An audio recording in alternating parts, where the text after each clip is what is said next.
വിശുദ്ധ മാർക്കോസ് എഴുതിയ വിശുദ്ധ സുവിശേഷത്തിൽ നിന്ന് യേശു പറഞ്ഞു, ദൈവരാജ്യം ഒരുവൻ ഭൂമിയിൽ വിത്ത് വിതയ്ക്കുന്നതിന് സദൃശ്യം. അവൻ രാവും പകലും ഉറങ്ങിയും ഉണർന്നും കഴിയുന്നു.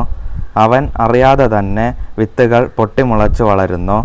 ആദ്യം ഇല, പിന്നെ കതിർ, തുടർന്ന് കതിരിൽ ധാന്യമണികൾ. ഇങ്ങനെ ഭൂമി ഫലം പുറപ്പെടുവിക്കുന്നു. ധാന്യം വിളയുമ്പോൾ കൊയ്ത്തിന് കാലമാകുന്നതുകൊണ്ട് അവൻ അരിവാൾ വയ്ക്കുന്നു.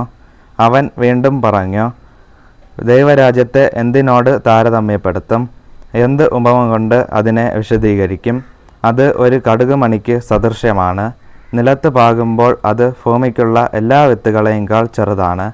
എന്നാൽ പാകിക്കഴിയുമ്പോൾ അത് വളർന്ന് എല്ലാ ചെടികളെയുംകാൾ വലുതാകുകയും വലിയ ശാഖകൾ പുറപ്പെടുവിക്കുകയും ചെയ്യുന്നു. അങ്ങനെ ആകാശത്തിലെ പക്ഷികൾക്ക് അതിൻ്റെ തണലിൽ ചേക്കേറാൻ കഴിയുന്നു.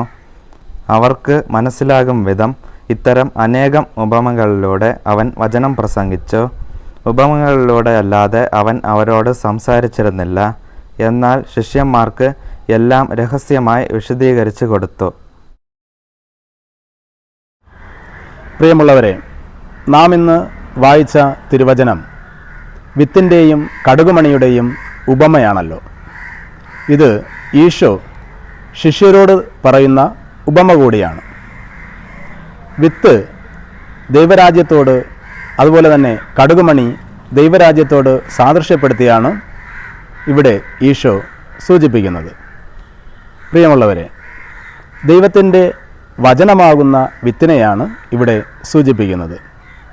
ദൈവം നമ്മെ ഓരോരുത്തരെയും കാത്ത് പരിപാലിക്കുന്നു. നാം തിരുവചനത്തിൽ പറയുന്നത് പോലെ ഉറങ്ങിയും ഉണർന്നും എല്ലാം പ്രവർത്തനങ്ങളിൽ ഏർപ്പെട്ടും നാം കഴിഞ്ഞുകൂടുന്നു.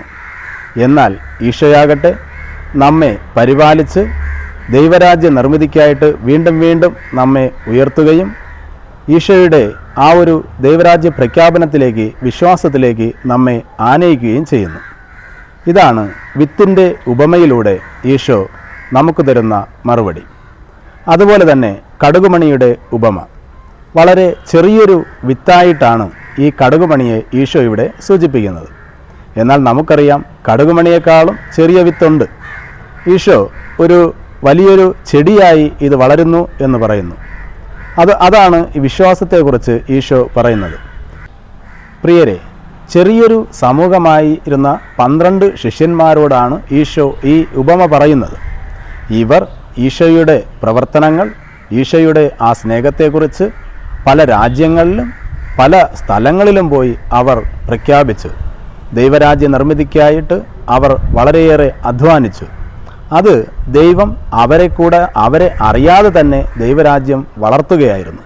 പ്രിയരെ, ഇവിടെ നാം കാണേണ്ടത്, മനുഷ്യർക്ക് വേണ്ടി ഈശോ ഒത്തിരിയേറെ സൗഭാഗ്യങ്ങളും അനുഗ്രഹങ്ങളും ദൈവം വാരിക്കോരി തരുന്നു. നാം അത് തിരിച്ചറിയേണ്ടതുണ്ട്. പ്രിയരെ, ഈശോയുടെ കൃപയാൽ നല്ല വിശ്വാസത്തിൽ വളർന്ന് ഈശോയിൽ മുറുകെ പിടിച്ച് നല്ല മനുഷ്യരായി ജീവിക്കുവാൻ ദൈവം കൃപ നൽകട്ടെ എന്ന് പ്രാർത്ഥിക്കുന്നു.